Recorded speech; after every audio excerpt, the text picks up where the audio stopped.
Hello दोस्तों, तो स्वागत है आप सब लोगों का एक बार फिर से मेरे चैनल स्टार्टिंग फ्रॉम स्क्रैच पे। तो आज मैं लेकर आया हूँ यूपी ट्रिपल एससी के जो प्रीवियस ईयर्स के पेपर हैं उसका प्रैक्टिस सेट थर्ड, और ये भी पॉलिटी पे ही बेस्ड है।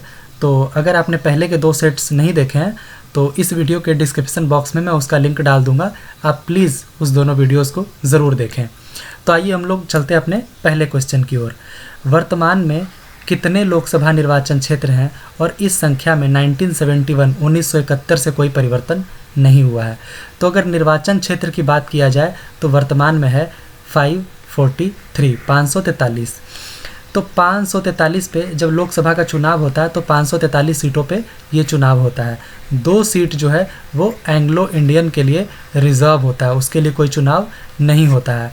हालांकि जो टोटल सैंक्शनड सीट है वो है 552। तो ये अभी तक चेंज नहीं हुआ है 1971 से। तो ये चेंज इसलिए नहीं हुआ है क्योंकि बढ़ती हुई आबादी के कारण जब ये पॉपुलेशन कंट्रोल के लिए बहुत सारे मेजर्स लिए गए, 1952 से ही मेजर्स लिए गए, तो जो नॉर्थ के स्टेट हैं बिहार, यूपी, झारखंड, इन स्टेट्स ने ज़्यादा काम नहीं किया पॉपुलेशन कंट्रोल पे, जबकि जो साउथ के स्टेट्स हैं, तमिलनाडु ले लीजिए, कर्नाटका देख लीजिए, केरला देख लीजिए, इन लोगों ने पॉपुलेशन कंट्रोल पे बहुत काम किया। तो ये लोग बहुत विरोध पे उतर आए कि अगर हम लोगों ने पॉपुलेशन कंट्रोल किया तो गलत किया क्या, अगर नॉर्थ के स्टेट्स ने तो किया नहीं। अब क्या है, पॉपुलेशन के हिसाब से अगर आप ज़्यादा सीटें दे दोगे तो यूपी के पास ये जो अभी 80 सीटें हैं ये 1971 के हिसाब से हैं, 1971 के हिसाब से। तो सोचिए अगर अभी के हिसाब से आप यूपी की सीट्स देखोगे तो वो 200 के ऊपर चली जाएंगे यूपी के सीट्स। तो अगर सीटें, जिन स्टेट्स के पास सीटें कम रहती है तो उनके पास पावर कम रहता है। आज भी यूपी के पास जब 80 सीट है तो देख सकते हैं आप कितना पावर है यूपी के पास। कोई भी प्रधानमंत्री यूपी ही आकर चुनाव लड़ते हैं क्योंकि यहाँ के वोटरों को आकर्षित करने का ज़्यादा उनका मन तो वही होता है इसके लिए। तो जिनके पास ज़्यादा सीट होंगी उनकी ज़्यादा पावर होगी पार्लियामेंट में। तो खैर कोई बात नहीं, आइए हम लोग बात करते हैं दूसरे क्वेश्चन की ओर। लोकसभा के पहले स्पीकर कौन थे? लोकसभा में एक स्पीकर चुने जाते हैं, तो लोकसभा के पहले स्पीकर कौन थे ये आपको बताना है।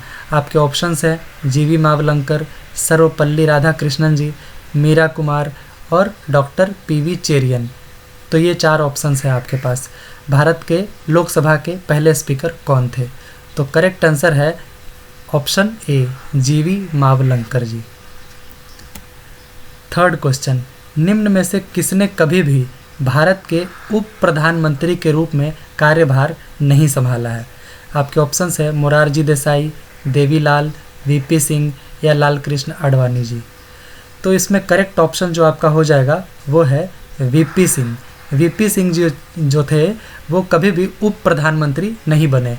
तो पहले क्या होता था ना, प्रधानमंत्री के साथ उप प्रधानमंत्री भी होते थे और कई लोग उप प्रधानमंत्री बने। जैसे कि अगर आप देखें सरदार वल्लभ भाई पटेल, ये भी बने थे उप प्रधानमंत्री। मोरारजी देसाई भी बने थे उप प्रधानमंत्री। ये जो यहाँ पे आप लालकृष्ण आडवाणी जी देख रहे हैं ये 7वें और आखिरी उप प्रधानमंत्री थे। इसके बाद उप प्रधानमंत्री के पोस्ट को ही हटा दिया गया और आज के डेट में कोई उप प्रधानमंत्री नहीं होते हैं।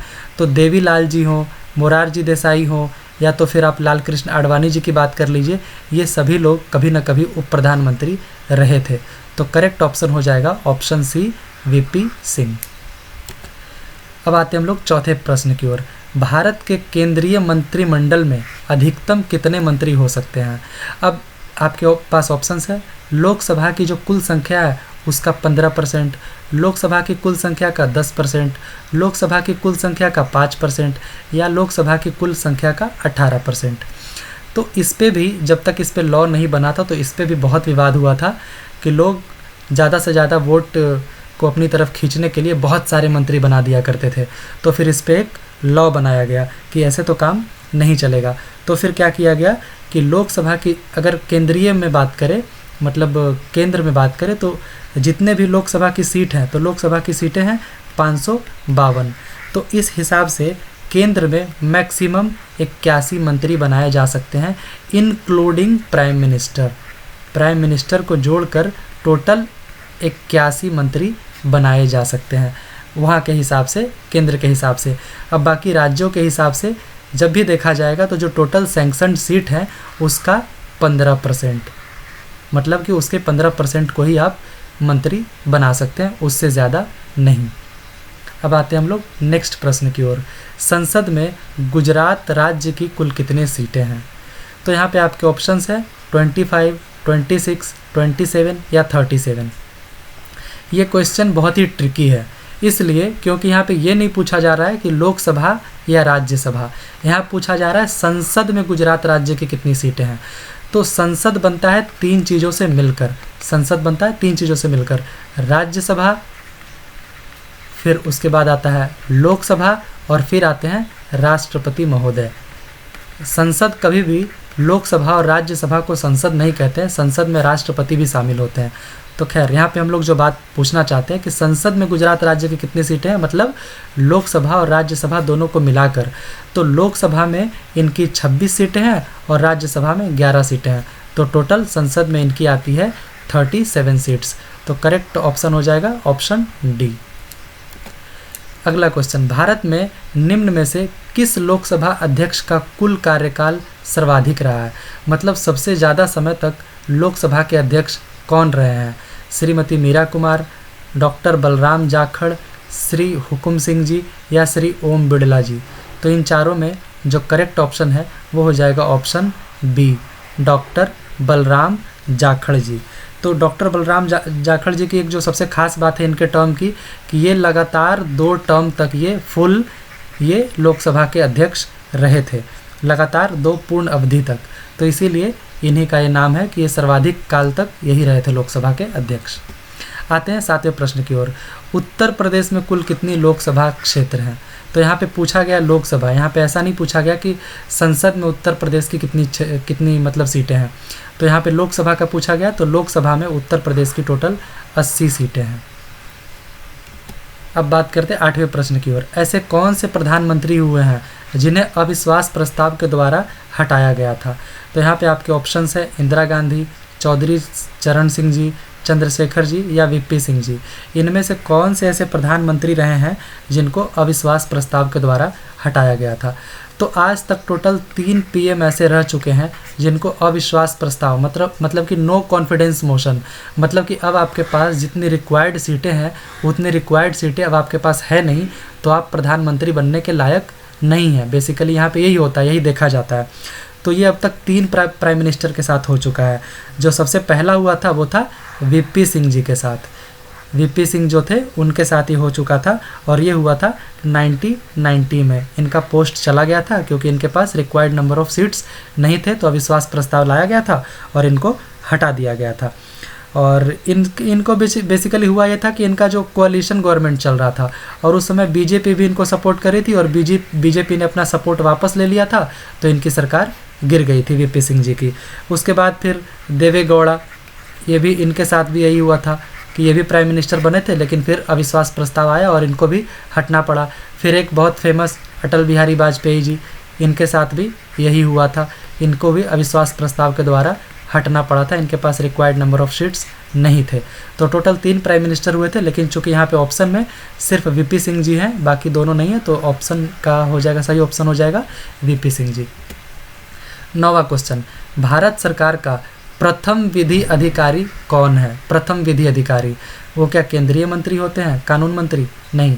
विधि सचिव होते हैं? नहीं। ये होते हैं अटॉर्नी जनरल ऑफ इंडिया, जो कि भारत के प्रथम विधि अधिकारी होते हैं। यही भारत सरकार को हर जगह रिप्रेजेंट करते हैं। अब बात करते हैं हम लोग 10वें प्रश्न की ओर। तो इसमें आप थोड़ा सा ये जानकारी ले लीजिए कि अटॉर्नी जनरल ऑफ इंडिया जो हैं वो अभी हैं के वेणुगोपाल जी। हालांकि इनका टर्म जो है वो जल्दी ही ख़त्म होने वाला है, क्योंकि ये आगे कंटिन्यू नहीं करेंगे और ये 30 सितंबर तक ही रहेंगे, और 30 सितंबर के बाद जो अगले हो जाएंगे अटॉर्नी जनरल ऑफ इंडिया वो होंगे मुकुल रोहतगी। ये हो जाएंगे अगले अटॉर्नी जनरल ऑफ इंडिया। अब आते हैं हम लोग 10वें प्रश्न की ओर कि ये जो 42वां संविधान संशोधन था, 42nd कॉन्स्टिट्यूशनल अमेंडमेंट, इसके माध्यम से भारतीय संविधान में कितने मौलिक कर्तव्य सम्मिलित किए गए थे? तो पहले के वीडियो में मैंने आपको बताया है कि संविधान जो ओरिजिनल कॉन्स्टिट्यूशन था उसमें मौलिक कर्तव्य मतलब फंडामेंटल ड्यूटी था ही नहीं। इसे 42वां 42वां संशोधन से इसे लाया गया था। और वो जो कमेटी रिकमेंड की थी वो थी स्वर्ण सिंह कमेटी, जो रिकमेंड की थी कि संविधान में मौलिक कर्तव्य भी होने चाहिए। तो ये जो 42वां संशोधन था, इससे 10 मौलिक कर्तव्य संविधान में ऐड किए गए थे। हालांकि अभी टोटल 11 मौलिक कर्तव्य है। एक जो मौलिक कर्तव्य है उसे 86वां संशोधन से ऐड किया गया 2002 में। और ये जो मौलिक कर्तव्य है वो यही है, बेसिकली हर पेरेंट्स के ऊपर है कि आपको जो आपके बच्चे हैं वो जो 6 साल से लेकर 14 साल के बच्चों को आपको कंपलसरी एजुकेशन कराना ही चाहिए। ये एक मौलिक कर्तव्य है जो माँ बाप और परिवार को निभाने पड़ते हैं। तो टोटल अभी 11 है, लेकिन 42वां संशोधन से 10 जोड़े गए थे। अब आते हैं हम लोग 11वें प्रश्न की ओर। प्रत्येक 2 वर्ष के बाद राज्यसभा के कितने सदस्य सेवानिवृत्त हो जाते हैं? मतलब प्रत्येक 2 वर्ष में कितने राज्यसभा के मेंबर हैं जो कि हट जाते हैं? तो राज्यसभा के मेंबर्स प्रत्येक 2 वर्ष में जो 1/3 मेंबर होते हैं वो हट जाते हैं और उनकी जगह नए मेंबर्स का चुनाव होता है। राज्यसभा का कार्यकाल 6 साल का होता है, तो प्रत्येक वर्ष क्या होते हैं कि 1/3 मेंबर हटते हैं, 1/3 नए आते हैं, फिर 1/3 हटते हैं, फिर नए आते हैं। इसी तरीके से ये चलता रहता है। 12वां, राज्यसभा के पदेन अध्यक्ष कौन होते हैं? पदेन का मतलब होता है एक्स ऑफिसियो। एक्स ऑफिसियो अगर इंग्लिश में बात करें तो पदेन का मतलब होता है। तो इसका मतलब मैं बताऊंगा, पहले आप ये ऑप्शन देख लें। ऑप्शन क्या है? राष्ट्रपति, लोकसभा अध्यक्ष, मुख्य विपक्षी नेता या उपराष्ट्रपति। तो इसका करेक्ट ऑप्शन है उपराष्ट्रपति। तो अब मैं आपको बताता हूँ कि ये बेसिकली पदेन का मतलब क्या होता है। पदेन का मतलब होता है जिन्हें अपॉइंट करने की ज़रूरत ना पड़े, वो ऑलरेडी उस पर अपॉइंट ही होते हैं, अपॉइंट करने की ज़रूरत नहीं है। तो यहाँ पे इसका मतलब ये है कि जो भी उपराष्ट्रपति होंगे वो ऑटोमेटिकली राज्यसभा के अध्यक्ष होंगे ही होंगे, उसमें कोई डाउट नहीं है। विधानसभा का मतलब ये जो राज्यसभा है, सॉरी माफ़ कीजिएगा, राज्यसभा के जो अध्यक्ष है उन्हें चुनने की ज़रूरत नहीं पड़ती है। हम लोग उपराष्ट्रपति को चुनते हैं और जो भी उपराष्ट्रपति होते हैं वो ऑटोमेटिकली वो राज्यसभा के अध्यक्ष होते हैं। जैसे कि आप एग्जांपल लीजिए, जैसे पहले प्लानिंग कमीशन था, अभी नीति आयोग है। तो नीति आयोग के जो चेयरमैन होते हैं, इनको चुनने की ज़रूरत नहीं पड़ती है। जो भी प्रधानमंत्री होंगे वो पदेन होंगे नीति आयोग के चेयरमैन। तो नीति आयोग के चेयरमैन वही होंगे जो प्रधानमंत्री होंगे, इनमें चुनने की ज़रूरत नहीं पड़ती है। इसी को कहते हैं एक्स ऑफिसियो। आते हैं अगले प्रश्न की ओर। राज्यसभा सदस्यता के लिए न्यूनतम आयु कितनी है? अब अगर किसी को राज्यसभा का मेंबर बनना है तो उसके लिए जो न्यूनतम आयु है वो कितने हैं? तो राज्यसभा के मेंबर बनने के लिए जो न्यूनतम आयु है वो है 30 वर्ष। वहीं अगर आपको लोकसभा का मेंबर बनना है तो आपके लिए है 25 वर्ष। अगर आपको प्रेसिडेंट बनना है, तो उसके लिए आयु है 35। वाइस प्रेसिडेंट के लिए भी है 35। तो ये सब आप ध्यान रखिएगा। आते हैं अपने 14वें प्रश्न की ओर। भारत के प्रथम उपराष्ट्रपति कौन थे? आपके ऑप्शन है doctor Zakir Hussain, doctor S Radhakrishnan मतलब सर्वपल्ली राधाकृष्णन, वीवी गिरी या बीडी जत्ती। तो ये चारों ऑप्शंस में जो करेक्ट ऑप्शन है वो है डॉक्टर एस राधाकृष्णन जी। इन्हीं के जन्मदिन के उपलक्ष्य पे जो हम लोग टीचर्स डे है वो हम लोग मनाते हैं इंडिया में।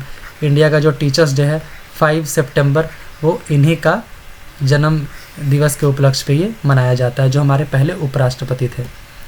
उपराष्ट्रपति को अपना कार्यकाल समाप्त होने के पूर्व अपने पद से हटाने का अधिकार निम्नलिखित में से किसके पास है? मतलब अगर उपराष्ट्रपति को हटाना है तो लोकसभा के पास है, राष्ट्रपति जी के पास है, उच्चतम न्यायालय के पास है या राज्यसभा के पास है। जैसा कि मैंने आपको भी बताया पिछले 2 क्वेश्चन के पहले कि उपराष्ट्रपति जो होते हैं, जो वाइस प्रेसिडेंट होते हैं, वो एक्स ऑफिसियो चेयरमैन होते हैं। कहाँ के? राज्यसभा के चेयरमैन हो जाते हैं एक्स ऑफिसियो मतलब पदेन। तो इसे हटाने के लिए भी राज्यसभा की ही ज़रूरत होती है। तो होता क्या है, राज्यसभा के जितने भी प्रेजेंट में मेंबर होते हैं, जब हटाना है तो वो अगर राज्यसभा से ये पास हो जाता है, अगर आधे से ज़्यादा लोग वोट कर देते हैं कि हाँ भाई ये जो वाइस प्रेसिडेंट है इनको हटाइए, और उसके बाद वो जो है वो अगर लोकसभा में भी वो बिल पास हो जाता है, बिल कहिए जो भी मतलब हटाने का जो प्रस्ताव है वो अगर लोकसभा में भी पारित हो जाता है तो वो राष्ट्रपति को हटा सकते हैं आसानी से। भारत के कौन से राष्ट्रपति जो है मतलब वो निर्विरोध निर्वाचित किए गए। मतलब उनके विरोध में कोई था ही नहीं, किन्हीं को खड़ा ही नहीं किया उनके विरोध में, मतलब सभी लोग एग्री कर गए थे उनके नाम से। तो निर्विरोध कौन थे जो निर्वाचित किए गए? Doctor Rajendra Prasad, doctor S Radhakrishnan, KR Narayanan या नीलम संजीव रेड्डी। इन चारों में से ऐसे कौन से राष्ट्रपति जो निर्विरोध चुने गए थे? तो वो थे, ऑप्शन हो जाएगा आपका डी, नीलम संजीव रेड्डी। जब ये राष्ट्रपति बने थे तो ये एक्चुअली छठे राष्ट्रपति थे हमारे देश के, 6th प्रेसिडेंट। तो ये निर्विरोध चुने गए थे और ये चुने गए थे 1977 में और रहे थे 1982 तक। अब हम लोग बात करते हैं आगे अपने 17वें क्वेश्चन में। संसद के खर्च किसके द्वारा नियंत्रित किए जाते हैं? संसद में जो भी खर्च होता है संसद के पैसे का, तो उसको कौन नियंत्रित करते हैं? राष्ट्रपति या वित्त आयोग, प्रधानमंत्री या नियंत्रक और महालेखा परीक्षक। ये 4 ऑप्शंस आपके पास है, आपको बताने हैं कि संसद का जो खर्च है वो ब्यौरा कौन रखते हैं। तो वो रखते हैं नियंत्रक और महालेखा परीक्षक, जिसको इंग्लिश में कैग कहते हैं, controller and auditor general of India. Auditor आप नाम से भी समझ सकते हैं कि इनको ऑडिट करने का अधिकार होता है। बेसिकली उस व्यय के ये प्रहरी होते हैं। प्रहरी मतलब एक गार्ड की तरह उसके गार्ड करते हैं उस पैसों का, तो ये प्रहरी भी कहलाते हैं नियंत्रक और महालेखा परीक्षक, मतलब कैग। 18वां प्रश्न, स्वतंत्र भारत में किसी राज्य की प्रथम महिला राज्यपाल कौन थी? तो आज़ादी के बाद कोई भी अगर राज्य की जो पहली प्रथम मतलब महिला बनी राज्यपाल, वो कौन थी? तो वो थी सरोजनी नायडू जी। ऑप्शन हो जाएगा डी, जिन्हें भारत कोकिला भी कहा जाता है। भारत कोकिला भी ने कहा जाता है। और ये INC की मतलब इंडियन नेशनल कांग्रेस की INC जिसका स्थापना हुआ था 1885 में, उनकी ये पहली फीमेल प्रेसिडेंट थी। पहली फीमेल प्रेसिडेंट थी। और 1925 में ये लखनऊ INC का जो सेशन चला था 1925 में, उसकी भी ये प्रेसिडेंट रही थी। अब बात करते हैं 19वें प्रश्न की ओर। अनुसूचित जनजाति मतलब शेड्यूल्ड ट्राइब्स, अनुसूचित जनजाति के संरक्षण के लिए एक क्षेत्र के अनुसूचित क्षेत्र के रूप में घोषणा करने की शक्ति किसके पास होती है? तो मतलब कोई एक क्षेत्र है, उसे एक अनुसूचित जनजाति के संरक्षण के लिए उस क्षेत्र को अनुसूचित क्षेत्र घोषित करना है, तो ये पावर किसके पास है? भारत के प्रधानमंत्री के पास, भारत के राष्ट्रपति के पास, भारत के मुख्यमंत्री मतलब राज्य के मुख्यमंत्री के पास, जिस राज्य का वो क्षेत्र है उस राज्य के मुख्यमंत्री के पास, या भारत के उपराष्ट्रपति के पास। तो इन चारों में जो करेक्ट ऑप्शन है वो हो जाएगा भारत के राष्ट्रपति के पास।